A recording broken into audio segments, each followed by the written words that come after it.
also realizing that because of the overturn of Roe versus Reed, people will go in complaining with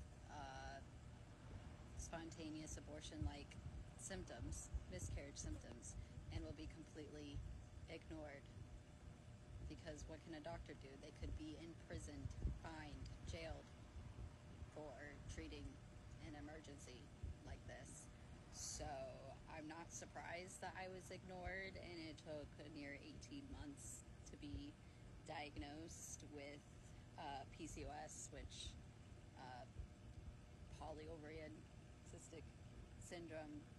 But there are cysts that could be resolved that are small, and then there are cysts that grow and become very problematic and need to be surgically removed, and that needed to happen about last year. Yeah, last year.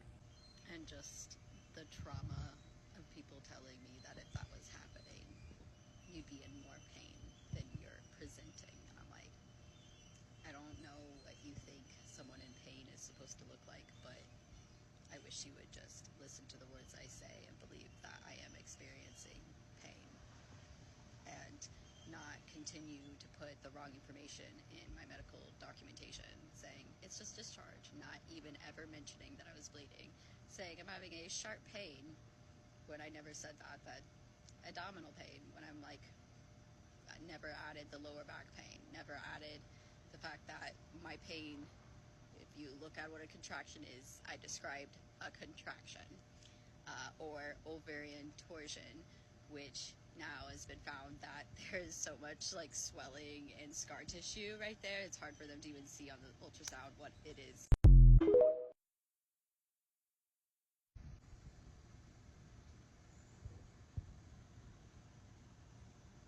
It's insane what has happened to me. It's absolutely like bonkers, and I still I know that I've talked about it over and over again. I've shared this story over and over again, but I just am in shock that that happened. And then later I was not, it created such psychological damage because I thought I was fucking crazy because no one believed me. And then later I find out that there was a real thing that was causing my pain, and I'm like, I knew there was something real. I knew that it never left my body because it caused so much pain and continued to cause pain all the way up until today. So I knew that it was still there, and that's why I held on to the idea that maybe I'm pregnant and I had a loss, and there's just something sitting there that ectopic to the point that I couldn't push it on my body naturally, and I need help, medical help.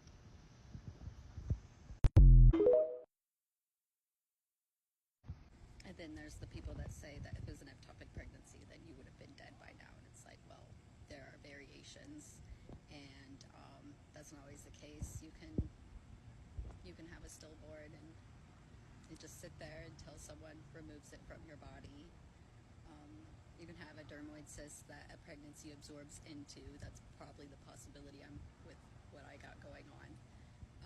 However, I know it was reproductive system related, and they kept saying it was just my IBS and to go get a colonoscopy, and I'm like,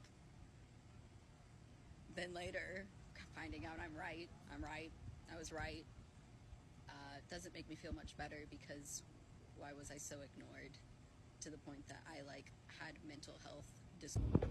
An example of being ignored: not doing further testing. I was told every time I went in to complain about reproductive pain that unless I had a positive pregnancy test, there was no reason to do an ultrasound.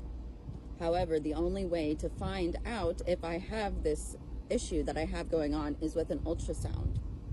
So about 18 months later, I became pregnant, and it was then confirmed the dermoid cyst, or apparent mass in ovary, that won't actually be known exactly what it is until it's removed from my body after I have my viable, live, kicking, lovely, healthy pregnancy. That the pregnancy is healthy. I just feel like shit. I've been really, really, really sick because pregnancy is a lot harder when you have PCOS. And PCOS is known to be an infertility syndrome, but you can still have babies with PCOS, and that's something that doctors are like, oh, you can't have PCOS because you've had children. That's not exactly true. PCOS affects people differently, and there's all kinds of things. You can have a thyroid issue and struggle to lose weight. You can have a thyroid issue and struggle to gain weight. There is different things that affect people differently. It is a wide variety, and I'm finding out that most doctors do not know anything about what they fucking talk to me about. And then I do the research, I find out these things. I have to actually correct the doctor or inform them of the conditions I have. And if they are willing to take in new information, that's great. But most of the time they are not. They act as if they know more than I do, when in fact I know more about what I have experienced and what my body is going through than what they do, because I am living in it. So I feel like I'm a really good representation and example of what I'm going through when I use my voice and say, "Doc, this is happening," and they say, "No, it's just anxiety. It's not living in my head, it's living in my ovary. Fuck you." Disturbance over gaslighting is like denying someone's reality and saying that's not real when in fact it is. And because lots of other people have had ectopic pregnancies that were not treated at the time that they needed to be treated, they end up having like a full-grown baby that has to be surgically removed because it grew in their abdomen. That's the place that it can grow. But because it's ectopic, there's not a way for it to be naturally pushed out, so you have to cut yourself open and pull it out. And people are like, "Oh, don't tell people that ectopic pregnancies can be survivable, because then that'll give more reason to not allow abortions." And I'm like, bro, there's so many different variations of an emergency and what could happen in an emergency, and it needs to be treated when it needs to be treated, not 18 months later after it's caused so much damage and swelling and scar tissue. They can see there's an issue there next to my viable pregnancy, but it's so fucked up that they can't really see very well. The truth of the matter is that when these issues are not treated at the time that they need to be treated, it can cause lifelong damage and issues, and more organs than what needed to be removed before are going to have to be removed because it was not treated at the time it needed to be treated. And it's prolonged pain, agony, misery, unable to work because of these things. I lost a lot of weight. I was told I'm anorexic instead of you have a tumor. And I'm like, I'm not even anorexic, so that's what? I wasn't given an assessment. You didn't ask me any questions pertaining to if I'm anorexic. You were just like, oh, it's probably just anorexia, and I've never even had that diagnosis before. So I'm like, that's really gaslighting. And then they drug test you for street drugs that you've never done, instead of running like hyperthyroid issues or full hormonal panel, anything. Just, it's all in your head, and then find out it was not all in my head, it was all in my fucking ovary.